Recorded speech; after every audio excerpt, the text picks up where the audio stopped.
بوجھ نہیں ہو، آپ کے میرے اوپر بہت احسانات ہیں، بس میں آپ کو خوشحال دیکھنا چاہتا ہوں۔ میں نے جمال انکل سے بات کی ہے اور جمال انکل بہت جلد آپ کے لیے رشتہ لے کر آئیں گے۔ جہاں پر دوسری طرف اس یاسمین کے پاس اس کا بیٹا عثمان بیٹھا ہوتا ہے، کیونکہ عثمان سے پہلے ہی جمال باتیں کر چکا ہوتا ہے کہ میری زیبا سے شادی کروا دو، لیکن یاسمین اپنی انا اور ضد کے پیچھے کہ لوگ کیا کہیں گے، اس لیے اس نے کہا کہ نہیں، ہم تمہاری شادی نہیں کروائیں گے۔ حالانکہ یاسمین ایسی ماں نہیں ہونی چاہیے کہ اپنی بیٹی کی زندگیوں کو برباد کر ڈالے، اور پھر زیبا بھی اپنی ماں کی طرح بیوقوف نکلی۔ اگر اب اس کو خوشیاں مل رہی ہیں تو وہ سب کچھ اب اپنے اوپر لے رہی ہے، اپنی خوشیاں خود ہی نہیں بنانا چاہ رہی تو لوگوں نے تو خود ہی باتیں کرنی ہے۔ جہاں پر عثمان اپنی ماں سے کہتا ہے کہ امی اب میں زیبا اباجی کو بالکل بھی سیڈ نہیں دیکھوں گا، اب میں جمال کے ساتھ اس کی شادی کرواؤں گا کیونکہ وہ بہت زیادہ اچھا لڑکا ہے۔ جس کے بعد یاسمین تب چپ کر جاتی ہے اور کچھ نہیں کہتی، اور دوسری طرف زیبا اسی وقت سمیرا کے گھر جاتی ہے اور جا کر کہتی ہے کہ جمال کو شرم کرنی چاہیے تھی، اگر سبق اس کے گھر کچھ چیزیں دینے چلا ہی گیا تھا تو اسے کیا ضرورت تھی ساری کی ساری باتیں کھول کر رکھنے کی، اور میرے بیٹے کے سامنے یہ ساری باتیں کی، اس کو بالکل بھی شرم نہیں آئی۔ جس کے بعد سمیرا کہتی ہے کہ اس نے کوئی بات نہیں کی، حالانکہ تمہارا بیٹا پہلے ہی یہ بات کر چکا ہے، وہ تو پہلے بھی میرے پاس آیا تھا کہ میں نے امی کا رشتہ کرنا ہے، اس لیے اب دوبارہ وہ اس کے پاس گیا ہے۔ جس کے بعد سمیرا کہتی ہے کہ جب تمہارا بیٹا تمہاری خوشیاں سوچ رہا ہے تو تمہیں اب کیا ضرورت ہے یہ سب کچھ کرنے کی، کیوں تم اپنی ماں کی طرح اپنی خوشیوں کی دشمن بنی ہوئی ہو۔ جہاں پر اسی وقت زیبا کہتی ہے کہ سمیرا تم نہیں سمجھتی،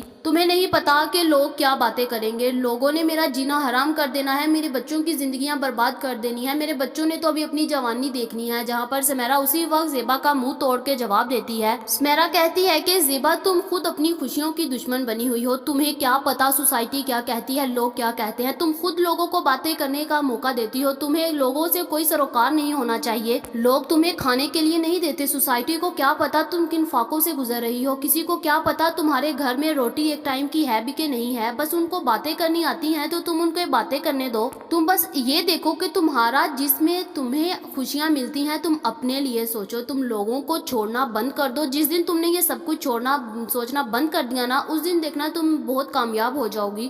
جہاں پر سمیرا کی باتیں زیبا کے اوپر تھوڑی بہت تو اثر کرتی ہیں، لیکن زیبا ویسے ہی اپنی ماں کی طرح ڈھیٹ اپنی خوشیوں کی دشمن پھر سے گھر جاتی ہے اور جا کر اسی وقت رونا شروع کر دیتی ہے۔ وہ اپنی قسمت پر روتی ہے کہ اگر میرے نصیب میں یہ سب کچھ لکھا ہے، میری بیٹیوں کے نصیب میں یہ سب کچھ نہ ہو۔ جہاں پر دوسری طرف اسی وقت سبق اپنی بہنوں سے کہتا ہے کہ تمہیں پتا ہے میں نے دانین کے ساتھ بہت غلط کیا ہے، ایک دفعہ مجھے امی کی شادی کروا لینے دو، اس کے بعد دیکھنا میں دانین سے ہی شادی کروں گا اور اس کو اپنے گھر لے کر آؤں گا، کیونکہ وہ بہت اچھی لڑکی ہے۔ جہاں پر اس کی بہنیں بہت زیادہ خوش ہوتی ہیں، اور دوسری طرف پھر اسی وقت عثمان اور یاسمین زیبا کے گھر آتے ہیں اور آ کر زیبا سے کہتے ہیں کہ زیبا بیٹا اب ہم تمہارے لیے کوئی رشتہ لے کر آئے ہیں اور اب تمہیں اب منع نہیں کرنا۔ جہاں پر اسی وقت زیبا کہتا ہے کہ میں تو پہلے ہی امی سے بات کر چکا ہوں لیکن امی میری بات نہیں مانتی۔ جہاں پر یاسمین کہتی ہے کہ اب میں آ گئی ہوں، اب دیکھنا تمہاری امی خود ہی مان جائیں گی۔ جہاں پر یاسمین اب اپنی بیٹی سے بات کرے گی، جہاں پر مجھے تو لگتا ہے کہ اب زیبا شادی کے لیے رضامند ہو جائے گی،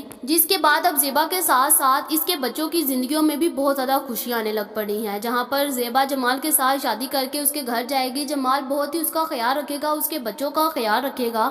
جہاں پر اب زیبا اور اس کے بچوں کے دن تو بہت اچھے شروع ہونے والے ہیں۔ دوسری طرف یاسمین جیسے ہی گھر جاتی ہے تو جائے نماز کے اوپر بیٹھ کر اللہ سے رو رو کر معافیاں مانگتی ہے کہ میں نے اپنی بیٹی کی زندگی خود برباد کر دی ہے، میں نہ ہی اس وحشی کے ساتھ اس کی شادی کرتی، اس نے تو میری زندگی میری بیٹی کی زندگی کو روک لگا کر رکھ دی ہے۔ جہاں پر وہ اپنے اللہ سے معافی مانگتی ہے کہ مجھے معاف کر ڈالو، اب میری بیٹی کے نصیب بہت اچھے لکھ دو۔ وہ اللہ سے معافی مانگتی ہے کہ اللہ اب میں اپنی بیٹی کی خوشیوں کی کبھی بھی دشمن نہیں بنوں گی، میں نے پہلے اپنی انا اور ضد کی وجہ سے صرف اور صرف اپنی دوستی رکھنے کے لیے اس جامی سے شادی کروا دی، لیکن مجھے کہاں پتا تھا کہ یہ سب کچھ ہوگا۔ وہ جھولی اٹھا کر اپنے اللہ سے معافی مانگتی ہے اور کہتی ہے کہ اے اللہ میری بیٹی کی زندگیوں کو بہت ہی زیادہ آسان کر دے اور میری بیٹی کی زندگی خوشیوں سے بھر دے۔ جہاں پر دوسری طرف اب زیبا جمال کے ساتھ بہت خوش ہوئے گی، جہاں پر اب اس کے بچے بھی بہت زیادہ خوش ہوں گے، اور کچھ ہی دیر کے بعد سبق بھی دانین کے ساتھ شادی کرے گا۔ اور کیا اب سبق کی بات زیبا مان لے گی؟ کیا جمال کے ساتھ زیبا کی سچ مچ شادی ہو جائے گی؟ گی؟ کیا یاسمین کو اپنی کیے پر غلطی پر احساس ہوگا؟ کیا زیبا اب اپنے بھائی، اپنی ماں اور اپنے بیٹے کی ضد کے آگے جمال کے سے شادی کر لے گی، یا پھر اب پھر سے زیبا اپنی ضد کے آگے کھڑی ہو جائے گی کہ لوگ کیا کہیں گے؟ آپ لوگوں کا اس بارے میں کیا خیال ہے؟ کمنٹ کر کے ضرور بتائیں۔ یہ تو ہماری پریڈکشن تھی، یہ غلط بھی ہو سکتی ہے۔ یہ ویڈیو تو جسٹ انٹرٹینمنٹ کے لیے بنائی جاتی ہے۔ ایسی اور ویڈیوز دیکھنے کے لیے ہمارے چینل کو سبسکرائب کرنا مت بھولیے گا۔